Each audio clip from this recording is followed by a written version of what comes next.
پھر خانہ جنگی پھر شروع ہو جائے گی. پھر امریکہ کے جیسے آپ نے کہا امریکہ ٹرکی دوسرے جو گروپس ہے وہ اپنے اپنے گروپس کو آگے بڑھانے کی, کردس کا علاحدہ ہو گیا ہے. یہ چیزیں جو ہے یہ لوگوں کو ڈیپلی سمجھنے کی ضرورت ہے. اگر وہ صرف سطحی طور پر بھائی جو یہ ظالم تھا تو بس ہاں ظالم تو تھا کون کہتا ہے, لیکن ہمیں دوسری چیزوں کو بھی دیکھنا چاہیے, اس کا جو اس کے مد مقابل ہے وہ کون ہے. ہاں یہ بھی دیکھنے کی ضرورت ہے بالکل. اچھا منظور صاحب, یہ جو ابھی جو جن کو ریبلز کوئی کہہ رہا ہے, کوئی مجاہدین کہہ رہا ہے, کوئی دہشت گرد کہہ رہا ہے, تو ان کا جو تھوڑا سا ریکارڈ ہے تو وہ اس کو کس طرح سے دیکھ رہے ہیں؟ کیا مطلب اب ویسٹ نے ان کو ایک ماڈریٹ کا نام دیا ہے, ایک ماڈریٹ یعنی اسلامسٹ اس طرح سے.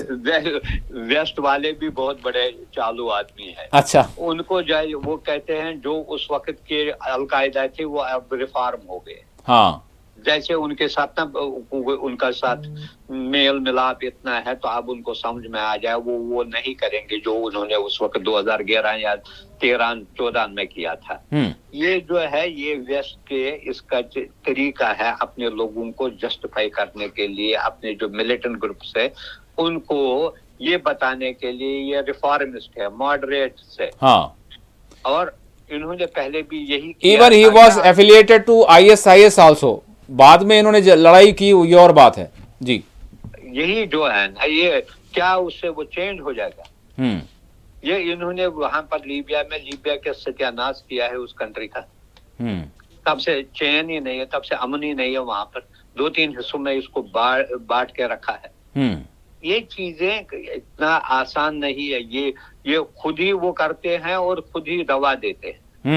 اچھا امریکہ کی جانب سے یعنی بھاری یعنی کہ انعام رکھا گیا ہے یعنی جولانی کے نام پر, جو ابھی تحریر الشام کی جو سربراہ ہیں جو داخل ہوئے, اور پھر انہی سے CNN باضابطہ انٹرویو لے رہا ہے بڑے آرام کے ساتھ جو ہے بیٹھ کر, جن کے سر پر جو انعام ہے. ریوارڈ بھی ختم ہی ہو جائے گا ابھی. دیکھیے یہ جو ہے ٹھنڈے بستے میں پڑے گا. یہ جو وہ تو بنے گا 1-2 دن میں, اس کو بنائیں گے فوج کا کمانڈر یا کچھ بنائیں گے. تو کیا کریں گے یہ چیزیں, آپ اس کو سیریسلی مت لیجیے. جو ان کو جب جس وقت جس مرض کی دوا ہے اسی کو وہ کرتے ہیں. منظور صاحب, اب اس کے اثرات فوری طور پر اگر ہم تھوڑا سا غزہ کی طرف دیکھیں, اور کیا آپ کو نظر آ رہا ہے کیا وہاں کی جو سچویشن ہے سبھی نے بھلا دیا, ایون مسلم دنیا بھی اب صرف شام کی بات کر رہی ہے اور جشن منا رہے ہیں بہت سارے لوگ.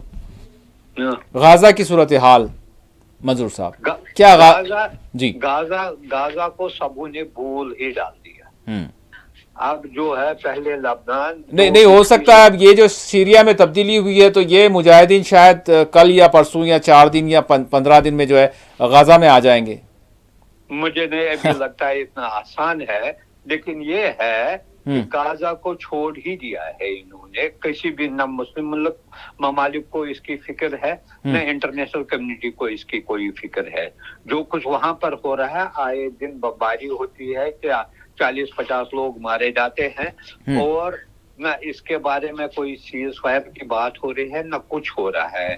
یہ بدقسمتی ہے ہماری کمیونٹی کی, ہماری جو انٹرنیشنل عالمی طاقتوں کی یہ ہے کہ انہوں نے کھلا چھوٹ دیا ہے اسرائیل کو, جو کچھ بھی وہ وہاں پر کرنا چاہتا ہے کرے. یہاں تک کہ قطر نے دھمکی دی تھی حماس کے رہنماؤں کو, اگر انہوں نے وہ جو ہے ان کے ٹرمز پر سیز فائر کو نہیں مان لیا تو وہ ان کو نکالیں گے وہاں. جی یہ چیزیں ہمیں پتا ہے, اس کو زیادہ یہ جو بدقسمتی ہے اس کا کچھ نہیں کر سکتے. مدعو صاحب آخری سوال کروں گا, اب ڈونالڈ ٹرمپ نے جس طرح سے, ڈونالڈ ٹرمپ سے ہم کیا امید کر سکتے ہیں؟ اور دوسری چیز یہ ہے کہ جس طرح سے انہوں نے کہا کہ 20 یعنی جنوری تک, یعنی ان کے عہدے کا چارج سنبھال لینے تک انہوں نے باضابطہ طور پر حماس کو جو ہے ایک الٹیمیٹم دیا کہ آپ ہمارے یہ جو اسرائیلی کیپٹیوز ہیں ان کو چھوڑ دیں, ورنہ خطہ جہنم سے جو ہے جہنم نما ہو جائے گا.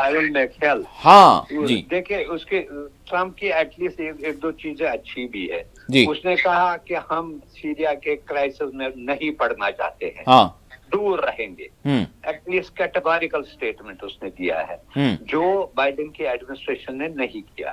دوسری بات, یہ پہلے سے ہی پتا تھا کہ وہ زیادہ پرو اسرائیل ہے، اس ہمیشہ اسرائیل، لیکن ساتھ ہی ساتھ اس نے قطر کو یہ ڈپیوٹ کیا ہے کہ وہ حماس کے ساتھ فائنلائز کرے کسی قسم کی ڈیل۔ اب قطر کتنا اس کے پریشر میں آ سکتا ہے یہ میں نہیں کہہ سکتا ہوں، لیکن وہ بائی اینڈ لارج فالو وہی کریں گے جو ان کو امریکہ کہے گا۔ تو اب دیکھنا ہے کہ آئندہ 1 مہینے کے دوران کیا وہ کوئی سیز فائر ہوگا، کوئی ڈیل ہوگی، صرف ہوسٹیجز ریلیز کیے جائیں گے یا جنگ بھی بند کی جائے گی، اس کے بارے میں ابھی کچھ نہیں کہہ سکتا ہے، کیونکہ کلیئرٹی کسی کو غزہ کے بارے میں نہیں ہے۔ جی جی جی، بہت بہت شکریہ منظور صاحب، آپ نے وقت دیا، بہت شکریہ۔ السلام علیکم۔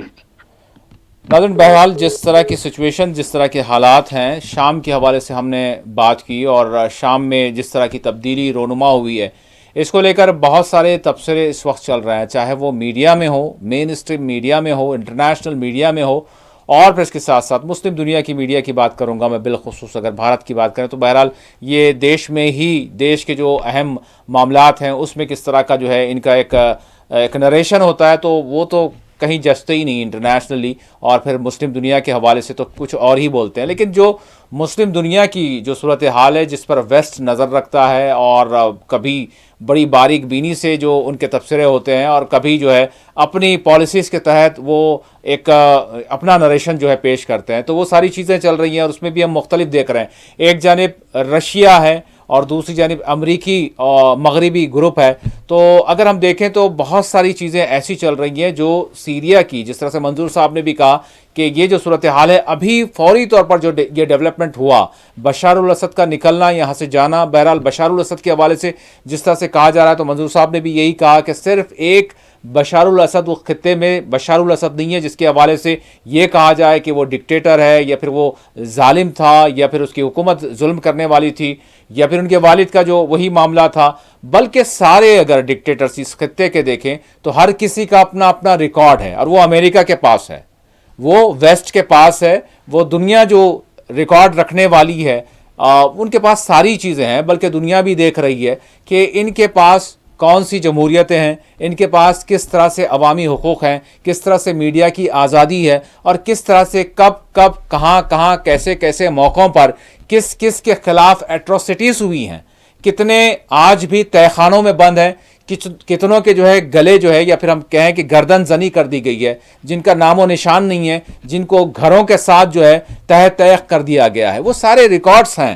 لیکن عام جنتا کے سامنے، عام لوگوں کے سامنے، مغرب جس کو سولی پر چڑھانا چاہتا ہے اس کو سولی پر چڑھا دیتا ہے، اور جس کو ہیرو بنانا چاہتا ہے اس کو ہیرو بنا دیتا ہے۔ تو یہ جو عرب خطے کی سلطنت عثمانیہ کے خاتمے کے بعد، میں کہہ رہا ہوں سلطنت عثمانیہ کے خاتمے کے بعد، سلطنت عثمانیہ جب تک تھی، یہ سارا مسلم عالم اسلام اگر ہم کہیں ایک تھا، ٹھیک ہے، ہر سلطنت میں، ہر حکومت میں کہیں نہ کہیں کچھ نہ کچھ خامیاں، کچھ نہ کچھ زیادتیاں ہوتی ہیں، لیکن مسلم دنیا ایک تھی، یہ حصے بکرے نہیں تھے، یہ کٹ پتلیاں نہیں تھیں، یہ ظالمین نہیں تھے۔ لیکن اس کے بعد ہم نے دیکھا کہ مغرب کی جانب سے، برطانیہ کی جانب سے، برطانیہ کے دیگر حواریوں کی جانب سے اس سلطنت عثمانیہ کو توڑا گیا، حصے بکرے کیے گئے، اپنے پپیٹس کو الگ الگ مقامات پر بٹھایا گیا، کسی کو کوئی خطہ دے دیا گیا، کسی کو کوئی مقام دے دیا گیا، اور پھر ان کے ساتھ جس طرح سے کھیل کھیلا گیا، اور جس طرح سے عرب دنیا کی یہاں کی دولتوں پر قبضہ کیا گیا، اور اپنے مفادات کے لیے یہاں کے لوگوں میں جو بھائی چارہ ہوا کرتا تھا، جن میں کوئی مسئلہ کی جو آج جس طرح کا تفریق، نفرت پیدا کی جا رہی ہے، وہ ساری چیزیں نہیں تھی۔ لیکن یہاں پر سلطنت عثمانیہ کے خاتمے کے لیے اس وقت کسی کو مشرک کہا گیا، کسی کو کافر کہا گیا، اور وہی سلسلہ آج تک چل رہا ہے۔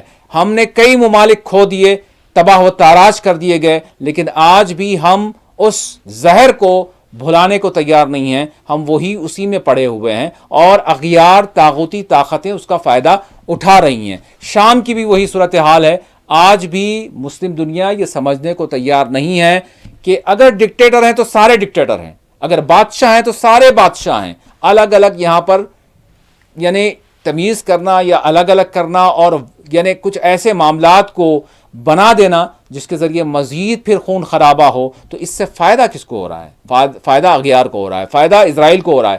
وہی چیز آج ہم کو سیریا میں نظر آ رہی ہے۔ بہرحال ہم دعا یہی کرتے ہیں کہ جو بھی ہو یہاں پر امن قائم ہو، اور پھر اس کے ساتھ ساتھ یعنی جو شامیوں کو ایک تباہی تاراجی جس طرح کی صورتحال کا سامنا رہا، کم از کم اب راحت ملے۔ اور اس کے ساتھ ساتھ لیکن ایسی صورتحال نظر نہیں آ رہی، کیونکہ ایسا معلوم ہو رہا ہے کہ سیریا کے ٹکڑے ٹکڑے کر دیے جائیں گے، اور اس کا اثر راست طور پر ان مظلومین پر بھی ہوگا جو اس وقت قتل ہو رہے ہیں اسرائیل کی جانب سے۔ بہرحال صورتحال بڑی پیچیدہ ہے، لیکن یہاں پر کم از کم اب ضرورت اس بات کی ہے کہ مسلم دنیا مسلکی نفرتوں میں نہ پڑیں۔ جیو پالیٹکس جو ہے دنیا کی جس طرح سے چل رہی ہے اس کو سمجھیں، خدا را اب تو سمجھیں، کیونکہ بہت تباہی ہو چکی ہے، بہت تباہی ہو چکی ہے۔ اب دیکھنا یہ ہوگا کہ آنے والے چند دنوں میں سیریا میں کیا ہوتا ہے، اور اس کے اثرات غزہ پر، فلسطین پر، مسئلہ فلسطین پر، مسجد اقصیٰ کے حوالے سے کیا ہوتے ہیں۔ اسی کے ساتھ خصوصی پروگرام مباحثہ اپنے اختتام کو پہنچتا ہے۔ اللہ حافظ۔